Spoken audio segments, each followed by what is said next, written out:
Yes, David. The old units showed a drastic decrease in photon amplification toward the end of their life cycle. Oh, what happened? Drastic decrease in the what now? Simplifying language. The old lasers weren't zappy enough. Oh, right, of course. You have to have the right amount of zap. Very scientific, very important. Red lasers.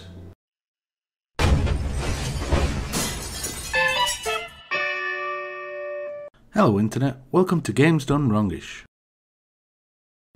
Today we'll be taking a look at the second two Xbox games with gold titles for July 2018. The titles are Death Squared and Tom Clancy's Splinter Cell Conviction. Let's take a look.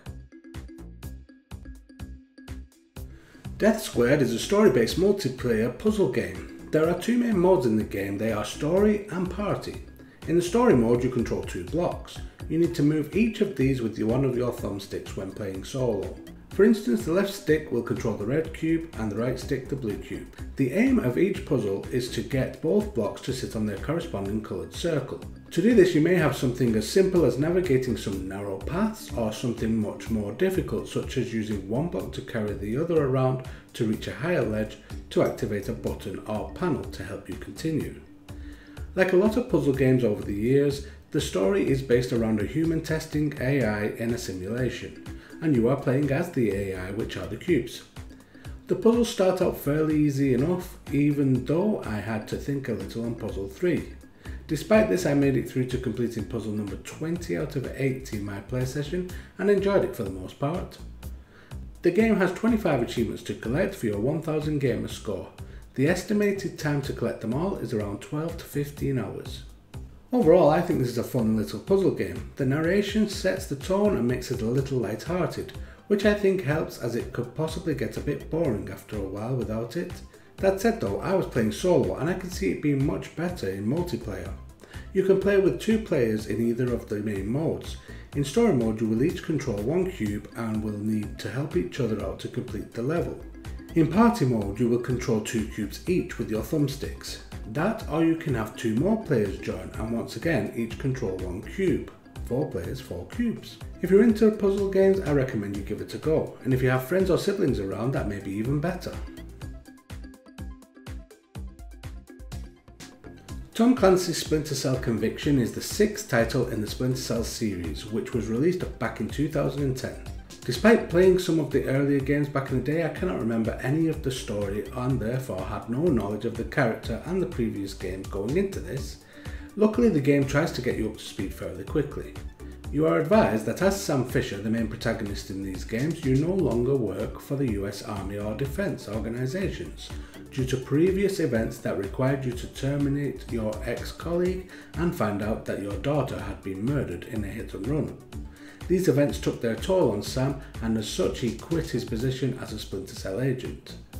You start the game out sat in a cafe relaxing when all of a sudden the waiter offers you a telephone and earpiece, which has a woman on the other end advising you that you are in immediate danger and need to move.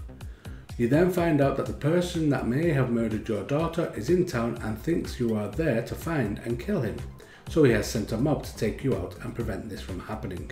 From here you are introduced to the controls, which are your basic shooter controls with a cover mechanic used by pressing the left trigger. As the trigger is used for the cover, your zoom button becomes the right thumbstick press. As the Splinter Cell games were centered around stealthy espionage type stories, those mechanics are back in play here. You can shoot out lights to keep you in the darkness while advancing on your enemies, climb up walls and shimmy along ledges and pipes to try and outmaneuver the enemy, flank them and take them down. There is also an execute ability added to the game, which allows you to quickly take down enemies you have marked. Firstly, you need to take down at least one enemy via melee combat. This will give you the ability to use execute. You then can mark enemies with the right bumper button and then use the Y button to perform the execute and take them down. I think this is to try and get you into the mindset of thinning the crowd with silent melee takedowns and then finishing off the remaining hard to reach enemies with the execute ability. The game has 45 achievements to collect for your 1000 gamer score. The estimated time to collect them all is around 25 to 30 hours. Overall, I think this is a very serviceable Splinter Cell game. I know there is a lot of people calling out for a new Splinter Cell game right now, and I can see why. This game reminds me of the great action-based third-person games we have had over the years. In fact, Sam Fisher looks eerily like Nathan Drake from the Uncharted series in some of the cutscenes in this game. If you are looking for a decent single player action game, then pick it up, as it does seem to be fairly decent. I do feel Ubisoft will somehow change a new Splinter Cell game into a games as a service model and lose what makes these games great and fun to play. So if you have not yet had the chance to play them as they should be, now is the perfect time. That wraps up this month's Games with Gold overview for Games Done Wrongish. Please join me again next month when we will do it all again. If you like this video, please consider watching another. 2 suggestions will be on screen now. Also, if you have not subscribed already, please do so by clicking the icon in the middle of this screen. Every view and subscription will go a long way to helping the channel grow, and in turn will result in more content for you.